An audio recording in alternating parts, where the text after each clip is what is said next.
Good morning, good afternoon, or good evening, wherever you're joining us from around the world. Welcome to Web3 Warriors, episode 86, featuring Kathleen Bonsall, an actor, artist, photographer, amazing creator, and a longtime advocate of the NFT community. And I think back to early 2021 in Clubhouse rooms, and I remember hearing Kathleen's voice, and it's really great to be able to chat with you, Kathleen, and have you here for a conversation. Welcome. How are you doing today? I'm doing great, David. Thanks for having me. Yeah, it's been a minute. It's been a long minute, right? A couple of years. It's fun.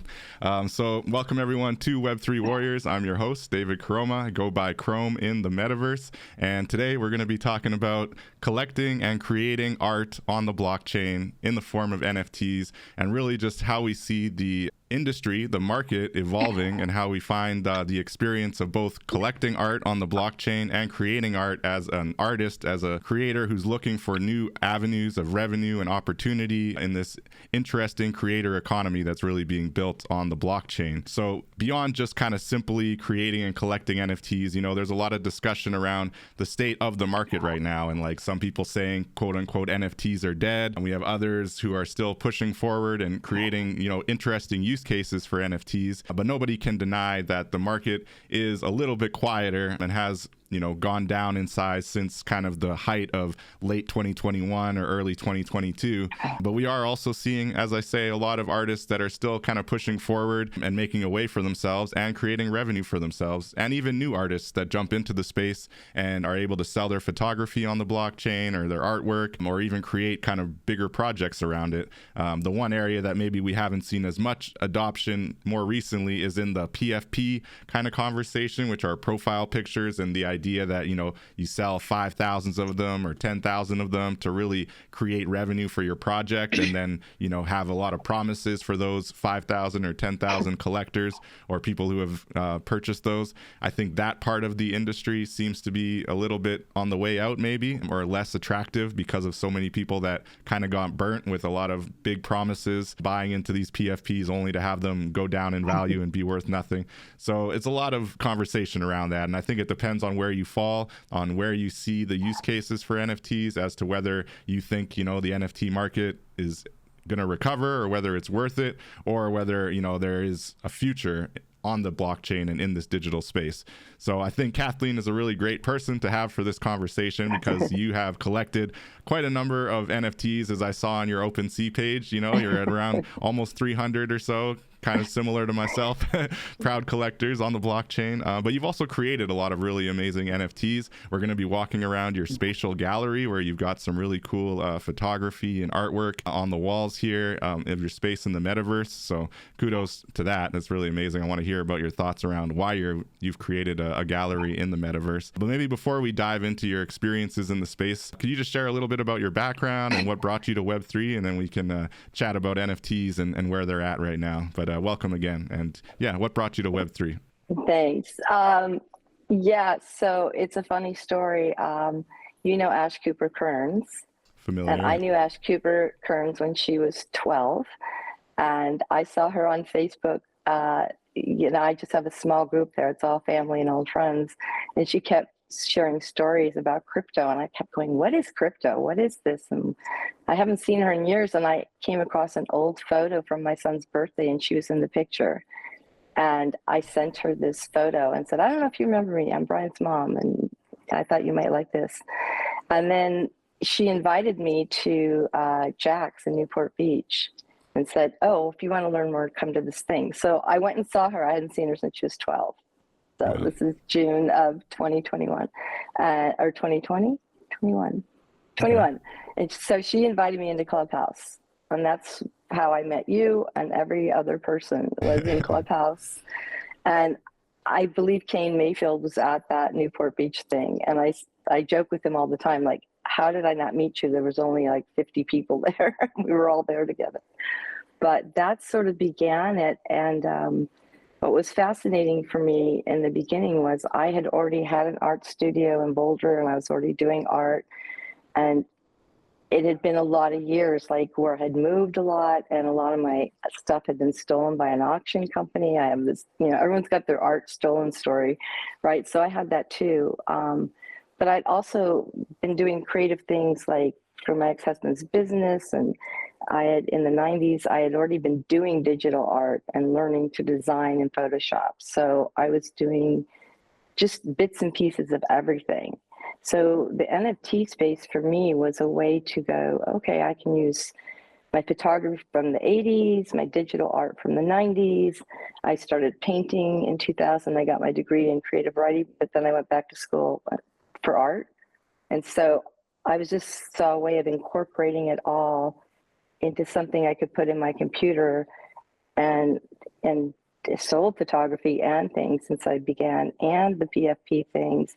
So I was exploring all the avenues with it, and that I really love, like combining it all. And then writing, being able to curate your own poems and stories with your work.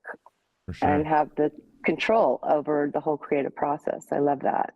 Yeah, that's really cool. And how do you think that background, as someone who's run an art studio, shout out to TP, we've had on the show before. She was talking about her experiences running a studio, in where she's from. How do you think that's kind of influenced the way you move in the NFT space? Like, do you think that you have a different view of the industry, like art on the blockchain, compared to maybe a lot of us who just kind of came in and really got excited about the technology but didn't really have that kind of art background, that art studio background? How do you think it's kind of influenced the way you kind of move in the space, if it has? Well, when I say art studio, I really just mean my own studio, my home. But I was also doing local fairs, raising funds for the fire department and things like that. So I had just started selling my art and prints back in, I guess that was about 2008, 9. I started doing that locally before moving back to LA. So, but I also, just experience in the television industry, art, running a business, designing a house, building all the creative stuff. I think for me in the NFT space, I've learned to sit back and listen a lot to how things are moving. And like you say, by the way, I probably have way more than 300 NFTs. A lot are in the hidden. No doubt. That's true. Yeah. I don't even acknowledge the hidden anymore. That place is scary. Yeah. But the thing for me is to know what you know and don't know. And there's a lot I don't know. No doubt. So as far as the blockchain and the math involved, I have this calculia that affects me reading the blockchain. So that is the hardest part for me. So I like to listen to everybody that understands all that and make all my mistakes before I go minting. I've learned, because I've done it. So I think that's the thing that's different about me, because I am older than a lot of people in this space, is being aware of what I don't know and not jumping in and trying to be a know-it-all and talk a lot. I respect that. I think a lot of people, you learn a little bit and then you start acting like you know everything, and like that was actually part of the impetus of me trying to have a podcast, was to learn more and to have more in-depth conversations, because I found like on Clubhouse, at the time I was working with the Dream Conduit, and we were all about kind of onboarding artists into the space and having, a safe kind of environment and a secure environment, so you're not getting rug pulled, you're not getting, just put in the wrong direction, basically pointed in the wrong direction, which is very easy to do in this space. But we weren't really getting kind of under the hood of a lot of these projects that we were talking to. It was just like, yeah, go here, do this and do that. But to be able to actually speak in depth about like the experiences, I think offers a lot more value. And I feel like I learn something new with every, new person that I interview. And it's an interesting space, but you have to keep your mind open to that and stop, or not allow yourself to think you are an expert and you know everything, because I think that's where a lot of people get themselves into trouble. So looking at your art background, like what really inspires your art? I'm seeing a lot of really cool photography, looking like a lot of young people, maybe family members, in your very beautiful gallery that we're walking around here in Spatial. But what inspires your art, if you would say? Is there a theme or anything specific that really inspires your art and your photography? Well, I have to say that I started photography like in the 80s and drawing in the 80s. the mid 80s, before, and I had a theater major at the time. So before going into acting professionally, I was doing photography and drawing and learning. But I also was always photographing my kids. Like, they were my first subjects. And so then a year later, when we moved to Hollywood, I was doing all my son's headshots. And the agent was going, yeah, you can do this. Like, you don't have to go pay someone. And many of those are being sold on the internet now, like, not by me. Other people are making money off the stuff I did. It's kind of funny to me. But so my kids were definitely my first subjects. I love kids. I love working with kids all the time. Like, I have a neighborhood kid who comes over. I have a puppet, and I'm like, can I film him today? And his mom's a director. She's like, yeah, take him. So I love kids, especially because they're just so natural, like, and they play. They're not self-conscious. So, and then in the 80s, I traveled a lot in the industry, and Canon gave me a camcorder. I was like one of the first people to have one free. Nice. So everywhere I went with my kids, I was filming, in Germany, all over the world. So I have all this great footage of that, but that progressed into, I was doing headshots for other people when I was in acting class in LA. So headshots was sort of the basis, but I'm very into nature, and like, I will film a spider making a web for 5 minutes. Nice. I get distracted. Yeah, well, that can be a beautiful thing. I'm a sucker for nature shots as well. Nature and architecture are the ones that get me. But yeah, these shots of, I guess this is your son, it's really impressive. It looks really nice. And I noticed you use a lot of monochrome as well, or at least a couple of them seem to have black and white. Do you have like a style preference at all? Well, the thing is too, like, black and white, the industry's changed so much. So in the old days, you had to have only black and white photos in the 80s. And then every so many years, they change it to, now you need a Z card with 1 black and white and 2 colors. And they need to be this size, and that's the kind of detail stuff that really annoy me. Like, I just want someone else to do all that stuff. Here's all my art. Here's my poems. You put it together and do the math. And like, I just want to create. So, but the black and white really fascinates me. And I did have a dark room in my house in the 80s in the garage. I had a dark room in the garage and a Hasselblad. And so I would process my own black and white pictures and the headshots of people that I was shooting in my garage.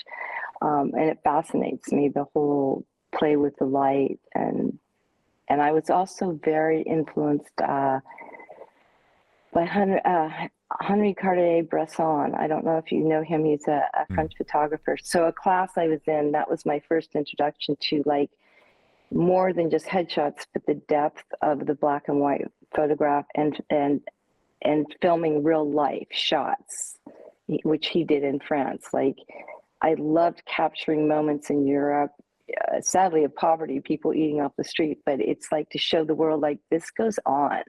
Yeah. And if you just put it in black and white, it does something. It's more in your face, I think, for me. So nice.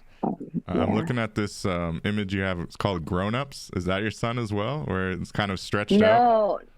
No, that is actually a friend of mine who is a judge's granddaughter. And I did a bunch of shots of her. I actually, early in my NFT journey, I made a dozen of those.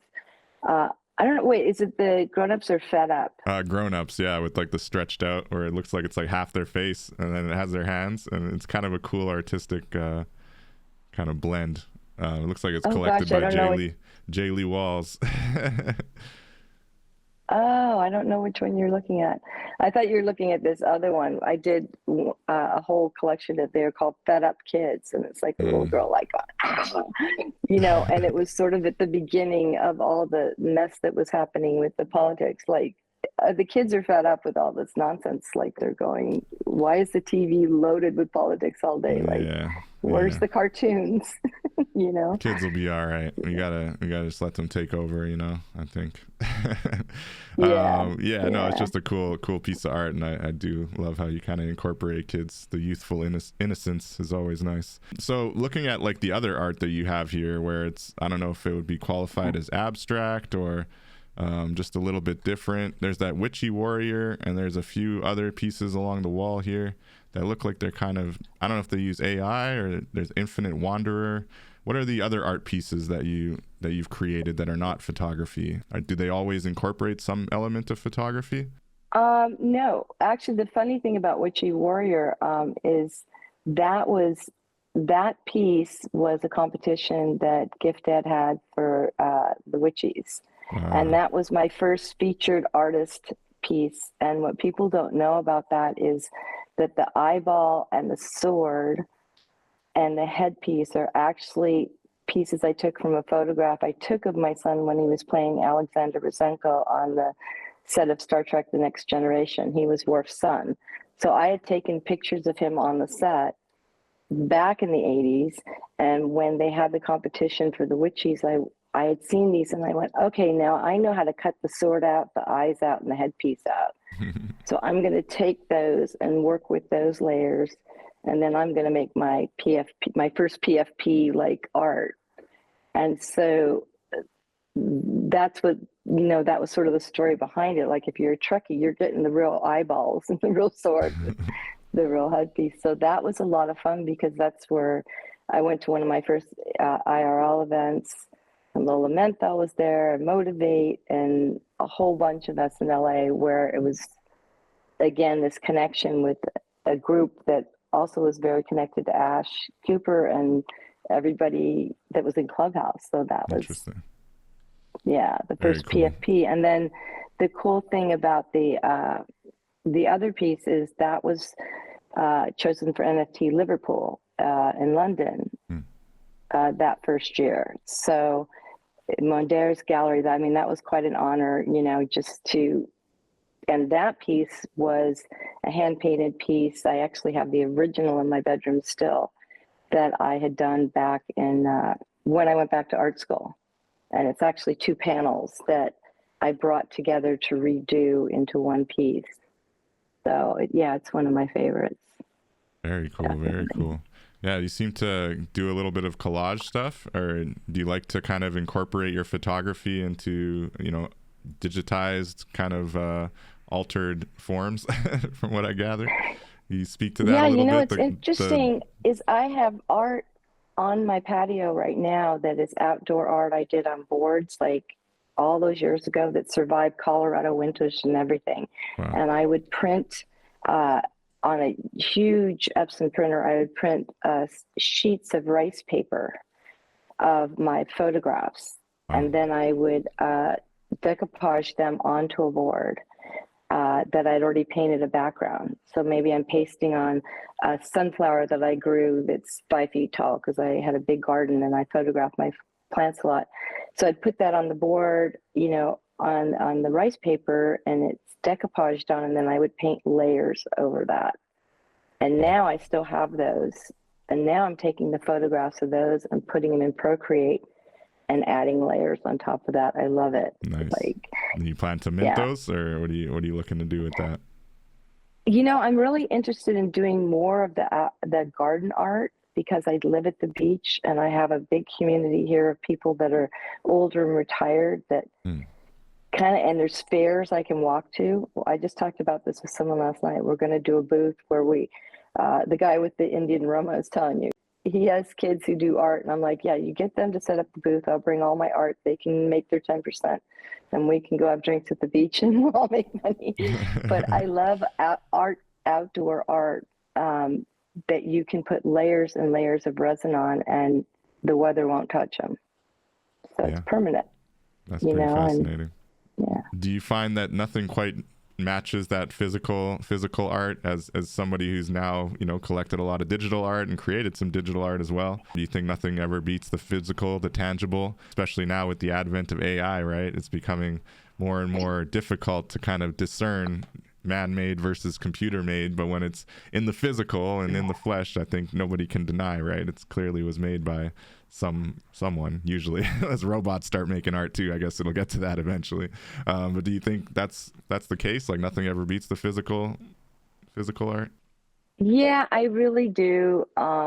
and I'm working towards that. You know, I did some collabs with Sabet, and he's sort of the icon for me of someone who understands branding, who understands how to build, you know, and it's like, I've already bought I bought a new printer. I'm all set up now to do prints. So a lot of the stuff I'm doing now that I'm creating on the blockchain are going to have prints. Like I'm setting up the shop to do that, and I'm using Sabet as a role model to, like, because I've asked him some questions. Okay, what's ABC? Because I do like having the physical piece, and I do like having my name on something that's printed. That, you know, because people don't completely trust things they see on the screen now as being legit, because there's so many ways to doctor things, I think. Yeah, you know, I think, like, for example, and shout out to Sabet for sure, and I love that you're able to just, you know, talk to him directly as someone who's been very successful in this NFT and Web3 space. He's also very approachable and open. We have a growing number of Sabet pieces in our collection, on the Web3 Warriors collection. He's got a really cool on-chain kind of angles where if you own one of his pieces, he'll airdrop a bunch of other pieces to you, like monthly or whatever, which I find to be really cool. But to your point about the digital signature, right, and he does seem to always have his digital Sabet signature on every piece that he does, or at least the NFTs that he mints, right?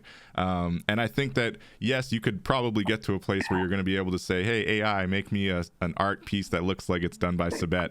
And it might look similar, but I'm pretty sure, that signature can never be copied in like direct form, and the style will always kind of be off if an AI does it. You know, for those of us who have been collecting true Sabet pieces, I think we can tell the difference. But the downside is, you know, I think those who are not as like aware or not as closely connected to Sabet might get fooled by AI, to your point. But did Sabet tell you his thoughts on that, as far as like how the AI or the digital versus the physical is evolving, and does he have concerns as well around kind of the digital being less and less authenticated? I don't know that I've heard that conversation, though. He is in rooms really late sometimes talking about all the details. Yeah, I don't think anyone could copy Sabet, that's for sure. For sure. So we haven't had private conversations about that aspect, no.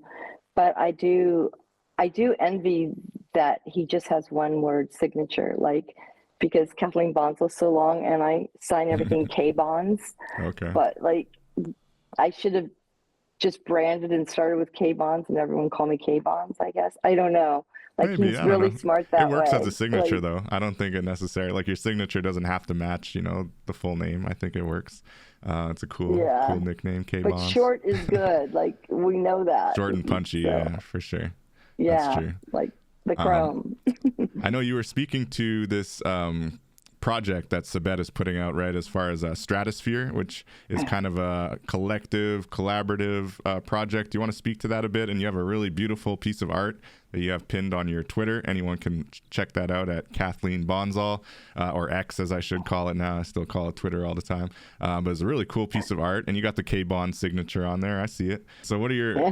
Share a little bit about the project, first of all, and then maybe you can walk us through how you created this specific piece of art. But what is Stratosphere, and what are you hoping to get out of that? So Stratosphere is a gallery that Sabet had set up in New York, and NYC NFT 22, and a lot of us submitted to that, and I got to be part of that. That's where the Spatial Gallery, honestly, I set up the Spatial Gallery like the week before we went to New York, and I'd never done anything, and still don't even understand it completely, but we all had to have the Spatial Gallery to be a part of Sabet's thing. So we did that, and then Searchlight invited me to do a roundtable there and to present some of my art, which was really great. You know, so many of us were there, JJ Weinberg and Katie Chicanas, and it was really special to be a part of that in Times Square, and then also to have my work in the Stratosphere Gallery with Sabet. And then this year, he's moved to Layer Z is setting up the site for us. We put our work up there, and then we're minting on Base. And this is all submissions to be a part of Sabet's gallery NFT. And well, I guess it's Miami. It's starting in Miami. But then I believe it would go to New York as well. So this most recent piece, quite honestly, what happens is, and I should bring up what's happened with the NFTs, is we all used to say landscape and we look at a TV, right? And so we're doing landscape art thinking, okay, digital's now going to TVs. And then they suddenly changed it to portfolio, right? Just in the last year, like we all did this and then they shifted it. And so for me, I have a 101 piece collection. I was just going to drop landscape and I got them all ready for this. And then it was like, well, no, they have to be portrait. Weird. So they needed portrait just because of the kind of screens that they're using, maybe, to showcase the art? Yeah, that's what's going on. So in Belgium, I guess they're doing billboards. And instead of a normal landscape billboard is what you think in your head, now the billboards are portrait. But only in Belgium. Okay. So interesting. The other work would be fine for all the other billboards. So at the last minute, I was just going, okay, I'm just going to find some stuff that I've been working on that I've been wanting to do that are portrait and choose one of those and do some more work on it. Nice. And I really love this piece because it's the original photograph is on Lake Constance in the heart of Europe, where Germany, Italy, and France connect. Like in the middle of this lake is the border of those three countries. And that's where this sculpture was. And it's just one of the most special places I've been in my life. But I also, the collection is called Xenos, which is a word for alien. And it is like this guy just landed in the middle of nowhere. And it's like, it's such a hot topic right now. Like, they've arrived, like what's going on. So I have a half a dozen of them that I've repainted in different ways that are kind of emanating this whole energy, you know, to the sky. Like, I'm here, like, what are we supposed to do now? You know, with this earth that you've left us or whatever you've done to it. So that was kind of the concept behind it. But it's also, I think there's a $50,000 like reward or something for the two artists that do the most or something. But just to be a part of something with Sabet again is great. I've done like 4 of his Kiku collabs that are unknown origin as well. Nice. I need to mint more. Like, I make them and I put them up and I sell one and I forget you got to keep. Yeah, you got to keep at it. So. That is part of the, and I think that goes for any art, right? But especially on the blockchain, because things are always moving and there's like constant look at like what's going on, how much, you know, volume is being traded, what's the floor price and all this. I'm not as concerned in that, but it definitely impacts kind of the momentum, and that's something that I think Sabet has really captured in quite an impressive way, right? Like, just capturing that momentum on a continuous basis. And yeah, it slows down, maybe he's not selling quite as much as he was at the peak, but he keeps pushing, you know, and keeps the momentum going. So it's quite impressive for sure. I noticed you mentioned that it's on base, so